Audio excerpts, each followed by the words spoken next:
কেনেকুৱা অনুভৱ হৈছে তোমালোকৰ আজি? আজি আমাৰ নৱাগত আদৰণি সভাত বহুত ভাল লাগিছে।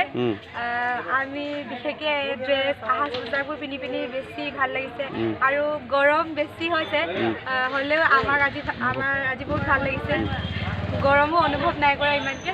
তুমি ডান্স কৰিবা নেকি? ড্ৰেছটো বেছি আমাক এট্ৰেক্টিভ কৰিছে। আচ্ছা, কোনোবাই ডান্স কৰিবা নেকি? আমি ডান্স কৰিম, গান গাম। আচ্ছা, সকলোৱে এটা চিঞৰ লাগিছিলে।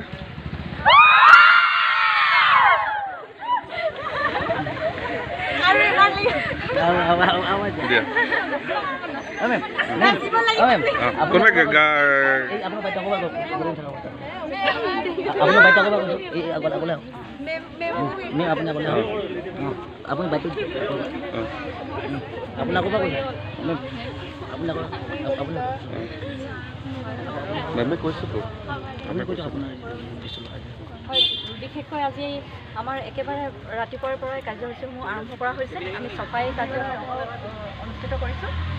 তাৰ ছোৱালীবিলাকে নিজকে সজাই পৰাই আজি দিনটো সোনকালেই মানে সময়তকৈ আগতেই ৰেডি হ'ব পাৰিছে, সেইকাৰণে ভাল লাগিছে। আৰু নিজা মানে চেষ্টাৰে তেওঁলোকে সুন্দৰকৈ মঞ্চ সজাইছে আৰু বিভিন্ন অনুষ্ঠানসমূহ ভালদৰে পালন কৰিব বুলি আশা কৰিছোঁ, মানে ভালদৰে কৰিব পাৰিব। এতিয়া প্ৰথম কাৰ্যসূচী কি আছে আপোনালোকৰ?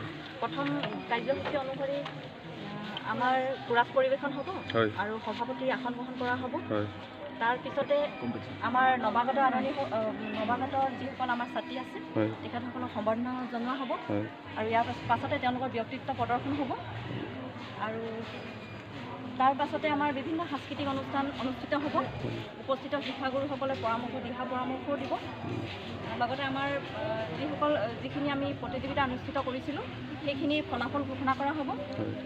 আৰু শেষত সকলোৱে মিলি মুকলিভাৱে আমি বিহু প্ৰদৰ্শন কৰিব।